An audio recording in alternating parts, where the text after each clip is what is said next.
Dursanız. Урматтуу төрага, регламент бул биздин мыйзам. Регламент боюнча урматтуу Марлен Абдрахманович, сөзүңүздү айтып атасыз.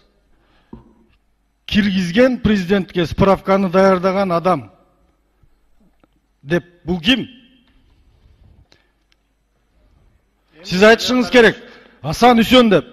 Эгер Акаевдин, Бакиевдин, Атамбаевдин убагында кандай президенттер жумуштан алынса, ушул справканы сиз булуттан түшкөнсүз деп мактап кирген адамдардын айынан болуп атат революциялар.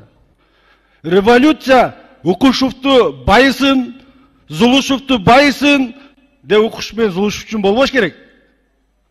Эмне үчүн Кыргыз мамлекетине кайра-кайраң тополоң болуш керек? Укушевду эле айтып койбойсузбу, Марлен Абдрахманович? Урматтуу коллегалар, сиз Бекназаровдун жазган китебин караң. Ошону Акаевга Укушев жазып атат.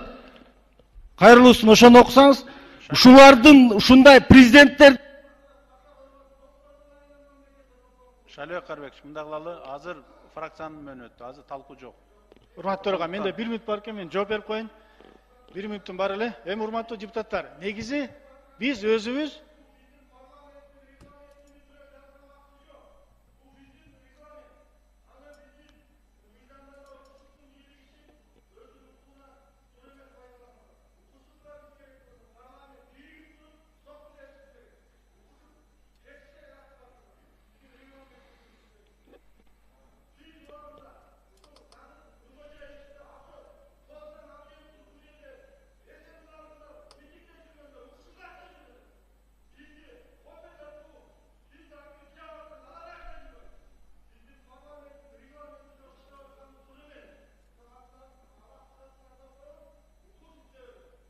bir мүнөттүн бар жооп берип коеюн. Урматтуу депутаттар, чын-чынына келгенде официалдык ар кандай иш-чараларда биз көрдүк. Акыркы 31 августта дагы биз көрдүк. Ошол өкмөттүн зав. Отделден бери керек болсо статусун көтөрүп, биздин статусту мындай жокко чыгарып атат.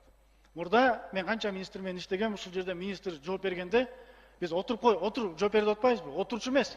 Ушул жерде туруп алып аягына чейин жооп берчү. Анан бул жерге отуруп алып начальник управления, заведующий отделда да келчү эмес. Келгенге да акысы жок эле. Өзү жооп берсе жооп берет эле, жооп бере албаса жооп бербейт эле. Мен да өкмөттө чоң начальник управлениянын чоң отделдин жетекчеп келгем, бирок мен эч качан бияка отурган эмесмин, тиякта отурат элем. Максимум ошо анда скайп бар эле, скайп менен кичине жардам берип, мындай анча-мынча цифраларга айтып мындай берчү. Эми ошол фамилияны мен билбей атпаймынбы? Мен билсем ошол айтат элем. Бирок негизи система ошондой. Биз бергенде ал жактан отдел карайт, свод кылат, бүт